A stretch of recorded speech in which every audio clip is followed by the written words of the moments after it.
Wir begrüßen euch recht herzlich zum ersten Inside IGL im Jahre 2021 hier aus dem FAC am Frankfurter Flughafen. Mit mir heute im Büro Daniel Wollenberg aus Berlin. Schön, dass du da bist, die ganze Woche. Volle Unterstützung bei vielen Sitzungen und Meetings, die wir schon hatten und auch noch vor uns haben. Wir haben heute ein ganz wichtiges Thema. Wir hatten im Dezember schon einen Webcast gedreht mit dem Kollegen von Visag, die im Dezember bedroht worden sind mit dem Verlust ihrer Arbeitsplätze. So fing das Ganze, glaube ich, an. Daniel, was hat sich im Dezember dann entwickelt? Was ist passiert und wie haben wir als IGL darauf reagiert? Ja, die Kollegen kamen ja auf uns zu und hatten da um Unterstützung gebeten. Wir hatten sie dann eingeladen gehabt, haben erstmal die Lage beleuchtet, was ist überhaupt aktuell los bei ihnen. Wie du schon sagst, es geht um die Kündigung. Und haben dann im Dezember 3 Demonstrationen gemacht am Frankfurter Flughafen, um auf die Situation aufmerksam zu machen. Haben auch die Presse eingeschaltet, die Politik und von meinem Gefühl her waren die Demonstrationen ein Erfolg gewesen, im Sinne von auf sich aufmerksam machen. Leider kein Erfolg im Sinne von, dass die Kündigungen zurückgenommen worden sind. Aber da sind wir halt nach wie vor dran. Wir hatten im Januar jetzt dann die Demo vor der Visag-Zentrale in der letzten Woche, haben weiterhin die Politik eingeschaltet, haben die Presse weiterhin eingeschaltet, Informationen gegeben und sind nach wie vor fast täglich mit den Kollegen auch im Gespräch, wie es sich weiterentwickelt. Wir haben die Visag aufgefordert, dort in Verhandlungen mit uns zu treten, weil wir mittlerweile auch einen extrem großen Mitgliederzuspruch bekommen haben und die Leute sich ja bei der Verdi einfach nicht mehr aufgehoben fühlen. Da kommen wir sicherlich gleich noch drauf, auf das Thema Verdi und Vertretung. Du hattest gestern dazu ja auch schon ein kleines internes Video gedreht, wo es um ein Schreiben von Herrn Osman Barak als Verdi-Sprecher ging. Da würde ich gerne gleich noch drauf zurückkommen.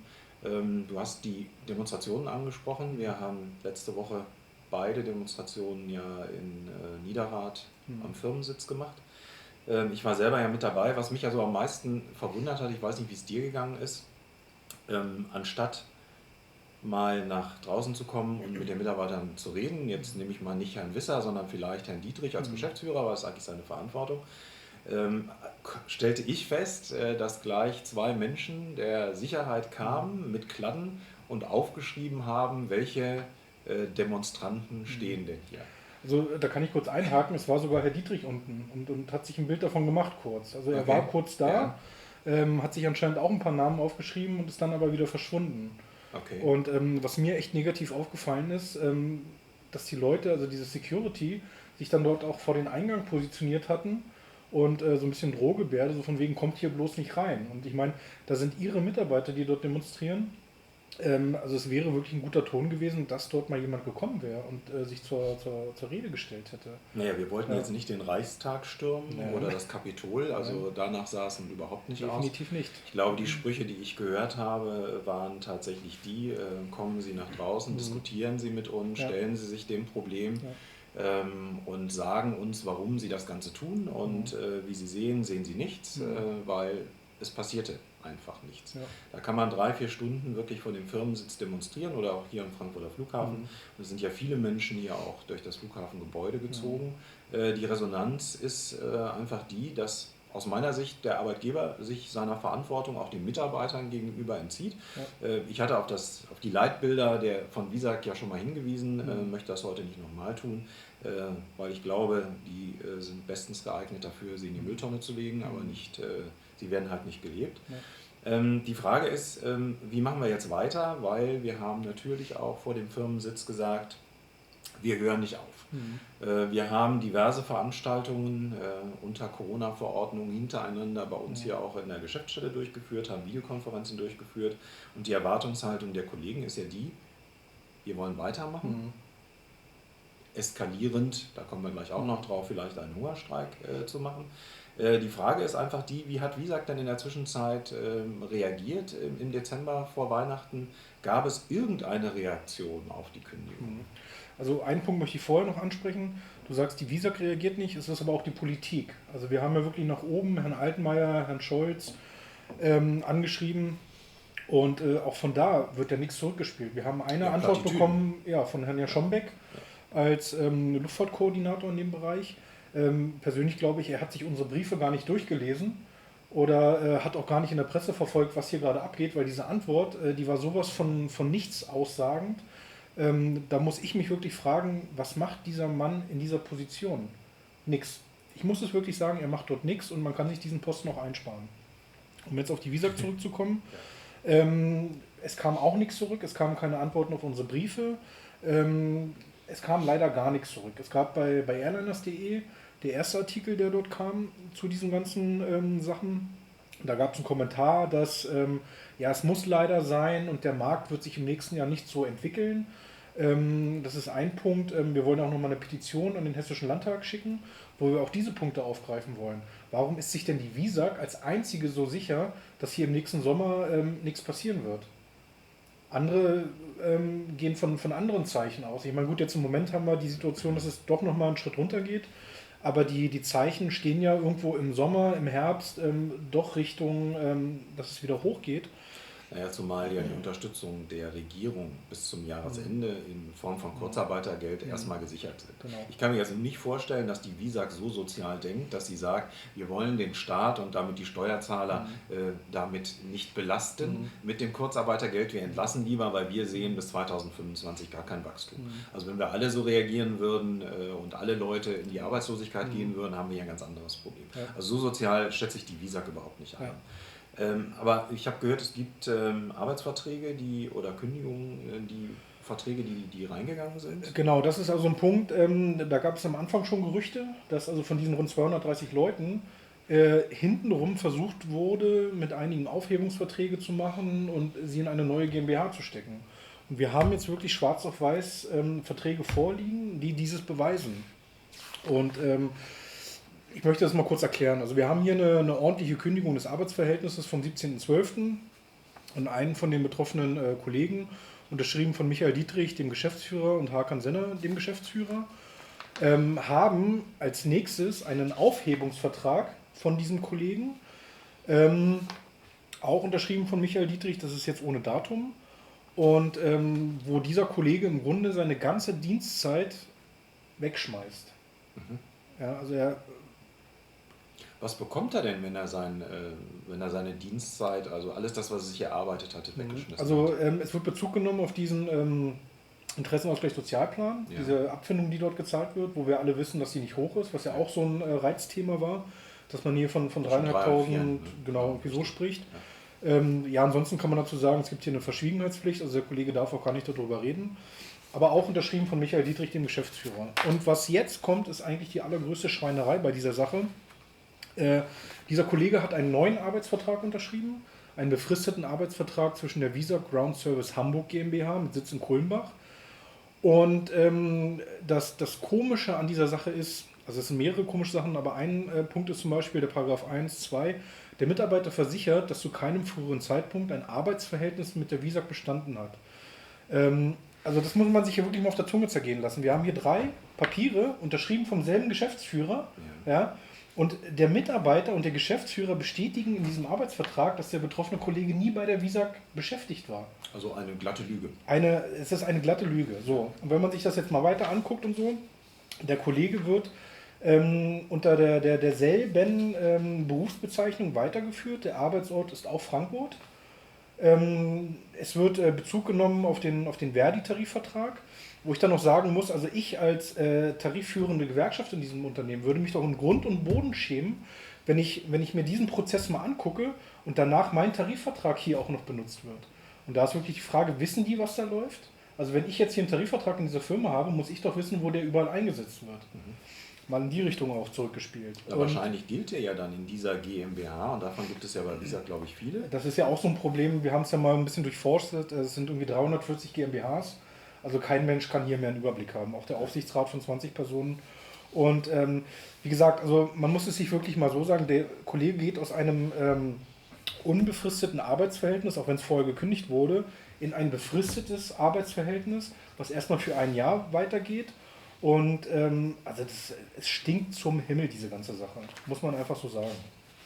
Naja gut, und es wird der gewerkschaftliche Bezug genommen und es wird gelogen in einem Arbeitsvertrag. Also man sagt immer, es muss ja ein Vertrauensverhältnis da sein zwischen Arbeitgeber und Arbeitnehmer. Und der Arbeitgeber fängt dieses neue Beschäftigungsverhältnis basiert auf einer Lüge, dass er nämlich noch nie für Visag gearbeitet hat. Also für mich klingt das so ein bisschen wie moderne Sklaverei. Na, nicht nur das, also wir haben das ja auch an die Anwälte natürlich gespielt, lassen das gerade alles durchprüfen. Ja. Und die erste Aussage, die wir auch haben, ist, das ist ein verdeckter Betriebsübergang, was hier läuft. Genau.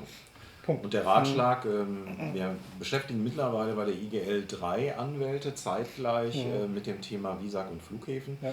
Es zeigt, wie groß die Probleme sind. Wir haben die Verträge gestern erst zugespielt bekommen. Insofern gibt es noch keine finale Einschätzung, aber die Ersteinschätzung, die du gerade genannt hast, sagt ja auch, unterschreibt das nicht. Ja.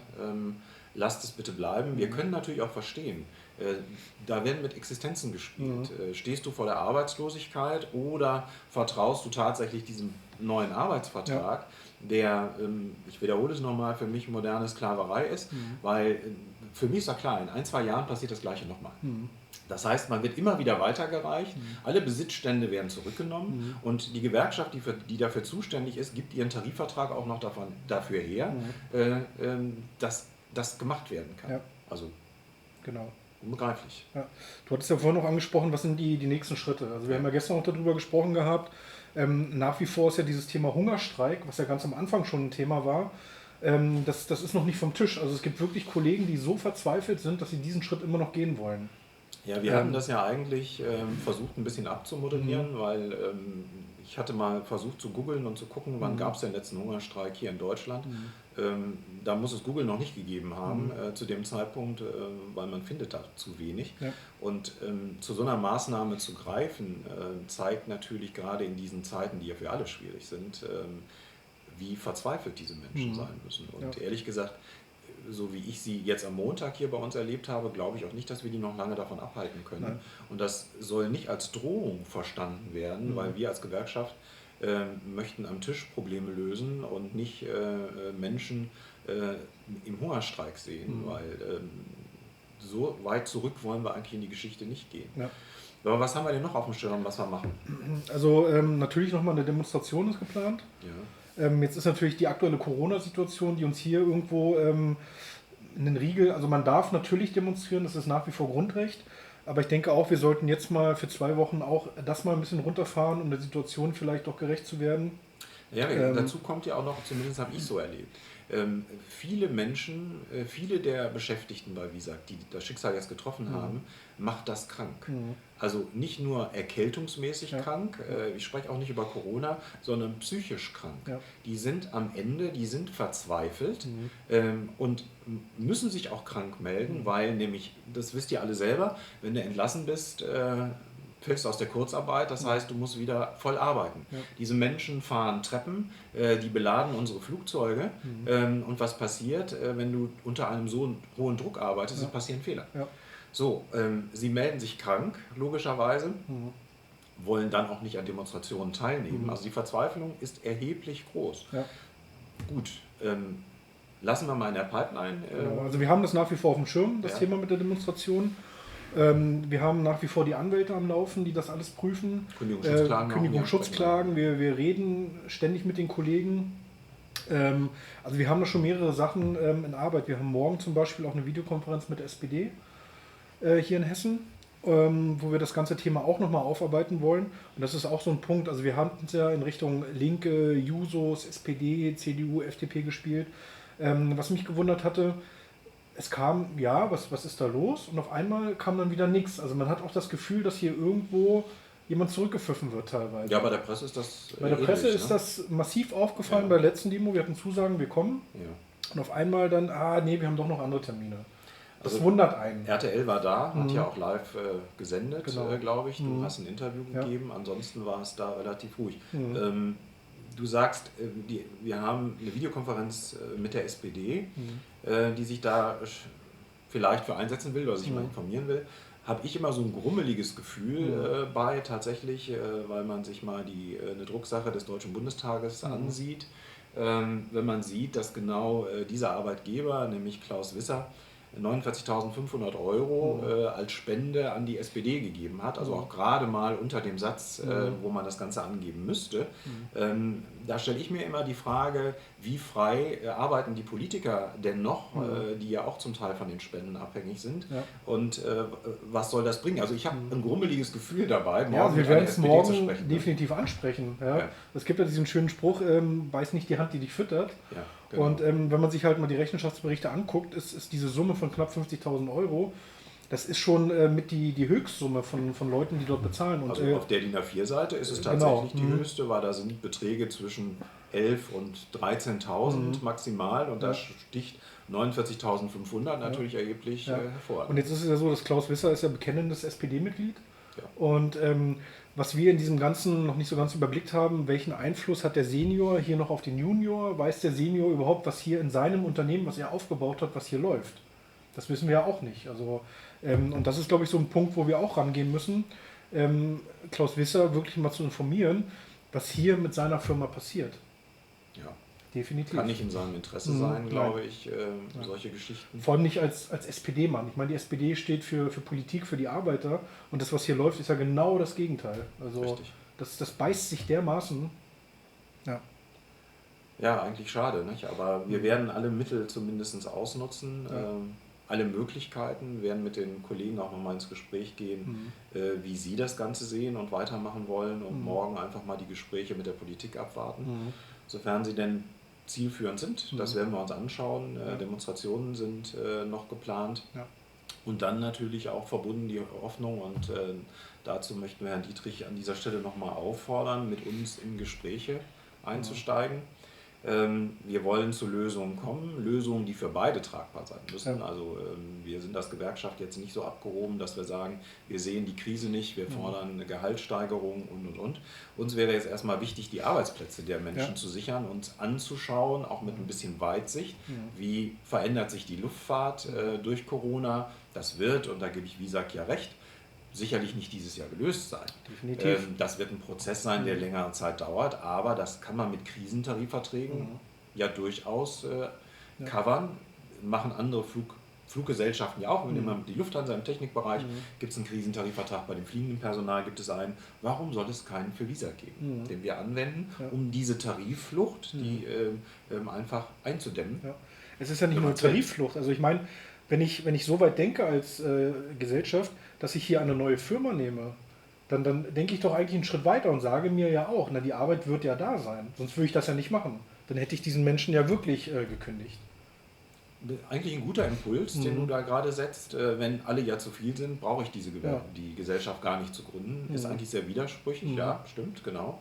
Weil dann konsequenterweise würde ich das dann auch nicht tun, weil dann hätte ich alle, dann bräuchte ich diese Menschen. Wir müssen auch davon reden, sie müssen ja auch qualifiziert sein. Nicht? Du kannst ja nicht jeden Menschen auf irgendeinem Flughafen dieser Welt einsetzen, Sicherheitsüberprüfung und Einweisungen, die man so braucht. Also kann man nicht aus dem Stand ersetzen. Nein, genau. Schwierig. Wir bleiben dran an diesem Thema, definitiv. Wir haben den Zuspruch von den Kollegen, hier weiterzumachen, und ja, aber wir erleben natürlich auch, du hast es gestern, das war eine interne Videobotschaft, glaube ich, die du rausgegeben hast. Ich habe mich jetzt nicht über deine Botschaft geärgert. Mich hat der Inhalt geärgert, dass es gestern wieder ein Schreiben, und ich hatte am Anfang darauf Bezug genommen, von der Verdi gibt, die jetzt anscheinend wach geworden ist. Man muss einfach mal sehen, dass innerhalb von 3-4 Tagen über 100 Kündigungen bei der Verdi eingegangen sind von Menschen, die gesagt haben, ihr habt für uns nichts getan, ihr tut auch nichts, und sind dann bei uns Mitglied geworden. Und genau dieser Mensch schreibt jetzt, wir wären ein Verein, du hast es gestern so schön ausgedrückt. Genau, das ist so dieser Klassiker eigentlich, ihr seid ja nur ein Verein, und ich kann es auch an der Stelle nur noch mal sagen, ja, auch eine Verdi ist ein Verein, eine Fluglotsengewerkschaft ist ein Verein, eine VC, das ist nun mal die Form dafür. Die UFO ist auch ein Verein, und so funktionieren wir auch. Der eine Verein ist größer, der andere ist kleiner. Ja. Wir sind nicht so alt wie die Verdi, definitiv sind wir das nicht, aber wir sind 2015 gegründet. Wir haben uns mal eben in ein paar Monaten noch mal verdoppelt von unserer Mitgliederanzahl, und ja, das mag sein, wenn die Verdi darauf rumreitet, dass wir noch nicht mit Tarifverträgen winken können und sagen, sagen, das haben wir alles erreicht. Das ist auch schwierig, weil da sitzt natürlich auch eine große, dicke Verdi und verhindert genau das, dass wir das nicht tun. Ja. Und was mich am meisten ärgert bei diesem Thema ist Folgendes. Wir haben die größte Krise seit dem Zweiten Weltkrieg. So kann man es einfach mal sagen. Wir fordern von den Arbeitgebern, ein, solidarisch zusammenzustehen. Das tun wir. Tut jede Gewerkschaft. Ich lese das immer wieder. Aber was tun wir als Gewerkschaft?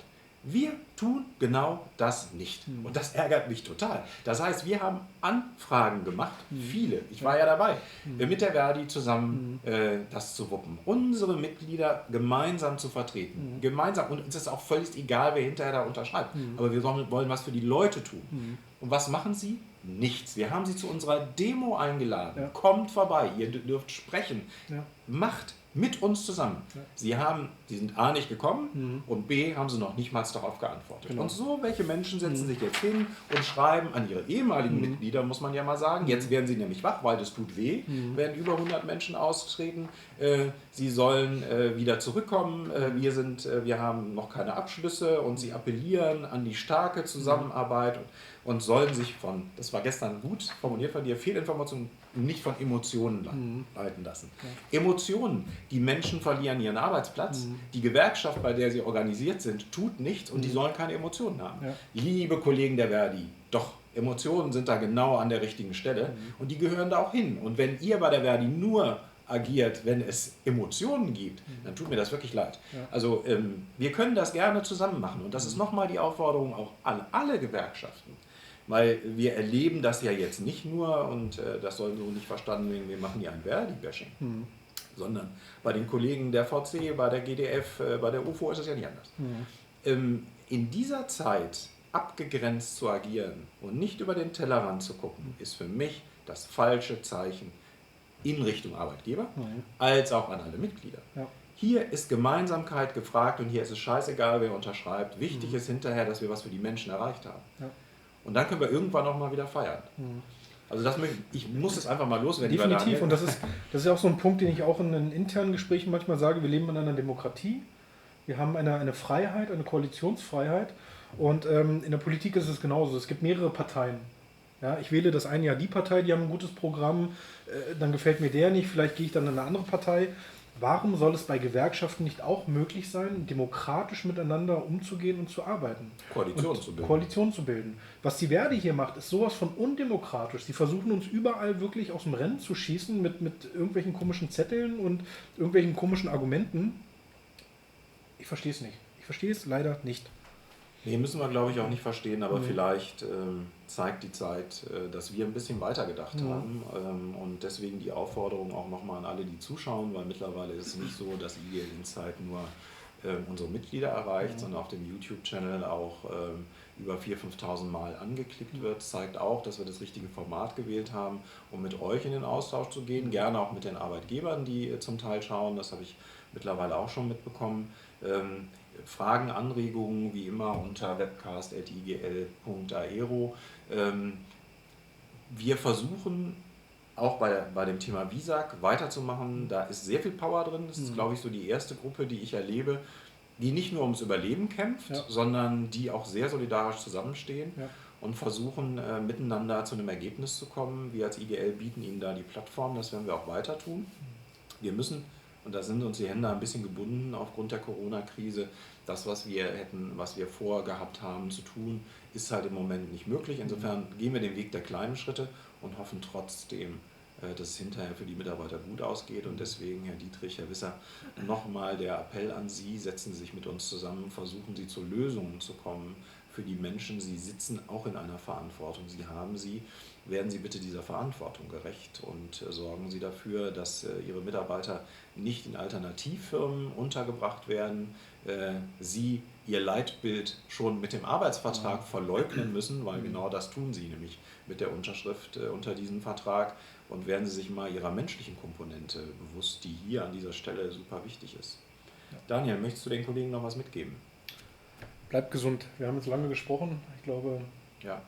Also wie gesagt, morgen nochmal SPD. Ich bin sehr gespannt, wie das ausgeht. Wir werden auf jeden Fall berichten und dann mit Sicherheit in den nächsten 1-2 Wochen mit Aktionen wieder live auf Sendung gehen oder vielleicht auch irgendwo zu sehen sein vor irgendwelchen Häusern, Genau.